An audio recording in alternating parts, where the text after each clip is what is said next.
In this video, I'll show you how to use Tinkercad to build and simulate electronic circuits using different components, including the Arduino. Let's get started. To begin, open your web browser and go to the Tinkercad website. Once the site opens, you'll see options to log in or sign up. If you are new to Tinkercad and don't have an account yet, click on Sign Up and follow the steps to create your account. If you already have an account, simply click on Login and log in into your account. After logging in successfully, you will be taken to the Tinkercad dashboard. This is where you can start creating and simulating your electronic circuits. Once you've logged in, it's time to start creating your first circuit. To begin, click Create, and then select Circuit. This will open up the Circuit Design Editor, where you can start building your project. Before we start adding components, let's rename the project. To do this, double-click the project name shown next to the Tinkercad logo, and type in the name you want. Now we're ready to build our first circuit from scratch. To add components to your circuit, go to the Components panel on the right-hand side. Click the drop-down menu to explore different categories of components. For example, if you select Arduino, you'll see all the pre-made Arduino circuits. If you choose All, you'll see every component available in Tinkercad. For now, let's select All, so we can start creating our first circuit from scratch. To add a component, search for it in the Components panel. Once you locate the component, in this case a resistor, click on it and drag it into your workspace. Now let's learn how to edit and manage the components in your circuit. To change the value of a component, first click on the component you want to modify. A small pop-up window will appear. In the first field of this window, you can change the component name or number. In the second field, you can change its value, such as resistance, capacitance, or any other property depending on the component. Next, let's see how to move, rotate, and flip components inside the workspace. To move a component, click and hold it, then drag it to the location where you want it. To rotate a component, select it, and press R on your keyboard, or click the Rotate button on the toolbar. To flip or mirror a component, select it, and press M on your keyboard, or use the Flip button on the toolbar.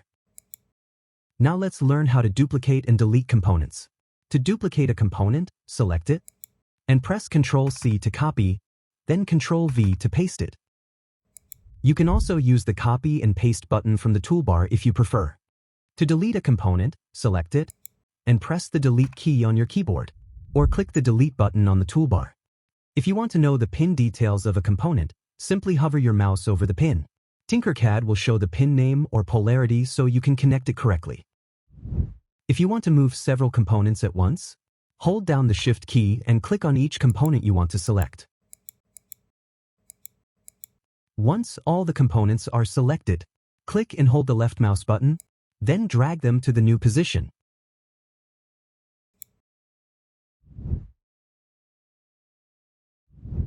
Now, let's learn how to connect components in your circuit using the different types of wires available in Tinkercad. Tinkercad provides 3 types of wires, each with a different type of connector.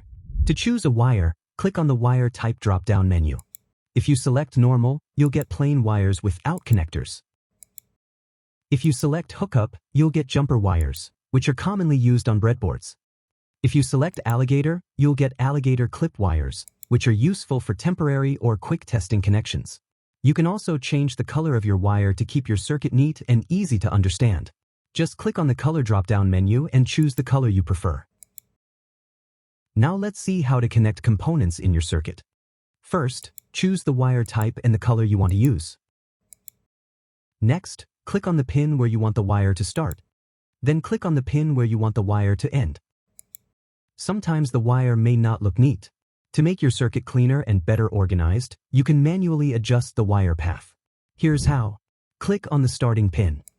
Instead of connecting directly to the end pin, drag the wire in straight lines. When you want to create a bend, click once to add a point. Then continue drawing the wire in straight segments, just like I'm showing in the video. Click at each point where you want the wire to bend until you reach the destination pin. If you want to add a sharp bend, then double-click on the bend point instead of a single click. Repeat the same process to connect all the remaining components in your circuit. If you want to readjust the wire path, click on the wire. Now you will see the adjustment points. Using these points, you can readjust your wires. Once you've completed the circuit, you can also view it in a schematic format. To do this, click on the Schematic View button, and Tinkercad will display your circuit as a clean schematic diagram. If you want to download the schematic, simply click on the Download PDF button. You can also view the bill of materials for your circuit. To open it, click the Components List button, and it will take you to a page listing all the components used in the project. If you want to download this list, click on the Download CSV button. Now, let's learn how to write code in Tinkercad. To get started, click on the Code button. Tinkercad gives you two ways to program your Arduino: using blocks, which lets you drag and drop code pieces, or using C++, just like the Arduino IDE sketch. To program using C++, click on the drop-down menu and select the text option. Now, you can start writing your code exactly as you would in the Arduino software. This is the coding area where you will type your sketch. If you want to open the serial monitor, click on the serial monitor text. And if you want to open the serial plotter, click on the graph icon. To add a library, click on the library icon. Now choose the library you want to use and click on Include to add it to your sketch. If you want to download your sketch, you can do that by clicking on the Download button. If you have multiple programming devices, you can select which one to program from the drop-down menu. Once you finish coding, click on Start Simulation to compile and run your program.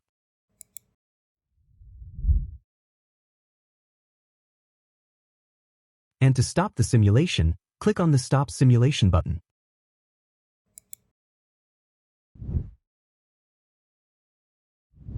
Now let's take a look at how to program the same circuit using Tinkercad Blocks. To get started, click on the drop-down menu and select the Blocks option.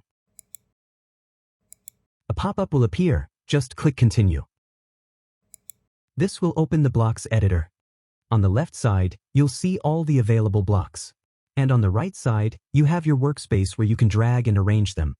The blocks are divided into different categories, each with its own purpose. Under Output, you'll find blocks used to control output components. Under Input, you'll find blocks for handling input components. Under Control, you'll find blocks that define how your program runs. Under Math, you'll find blocks to create logic and calculations. Under Notation, you can add comment blocks to explain your code. And under Variables, you can create custom variables for your program. Now, let's use blocks to program this circuit. In this example, we want each LED to turn on one after another, with a 1-second delay.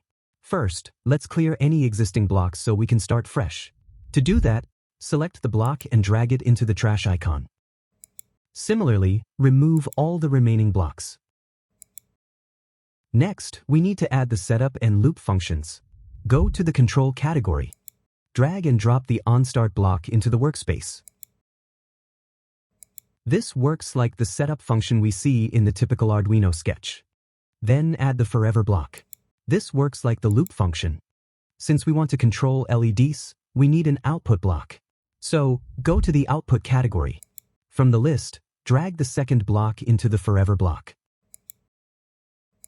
Now, we need to set the pin connected to the LED. Click on the drop-down menu in the block and select the correct pin number. For example, if your red LED is on pin 9, choose pin 9. Since we want this LED to turn on first, set its value to high. Next, add the same block 3 more times for the other LEDs, and set their pin numbers accordingly.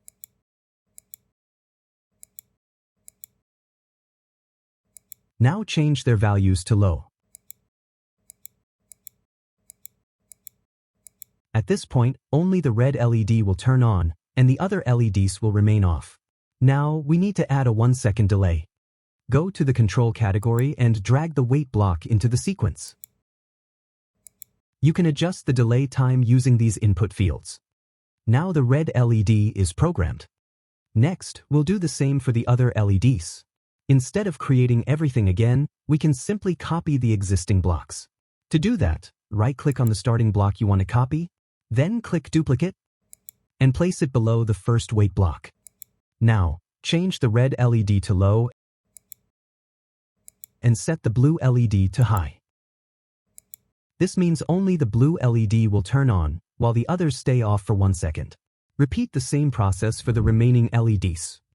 Once you're done, your blocks should look like this. Now, click on Start Simulation to run your program. If everything is correct, you'll see each LED turning on one after another with a 1-second delay. If you want to see how these blocks look in code form, first stop the simulation. Then click on the drop-down menu and select Blocks plus Text.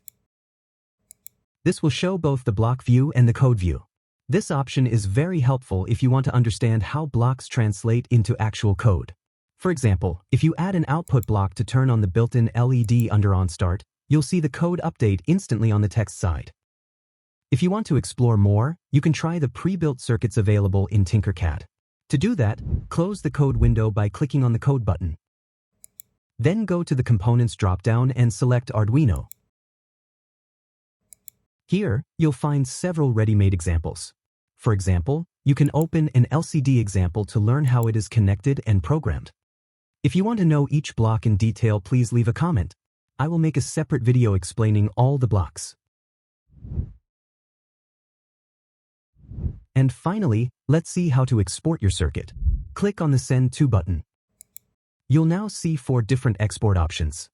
The first option lets you export your design as an image. The second option allows you to open your design in Autodesk Fusion. The third option lets you download the file in BRD format. And the final option allows you to share your design through IM or email. And that's it for this video. If you found this helpful, don't forget to like, share, and subscribe with notification. Thanks for watching, and I'll see you in the next video.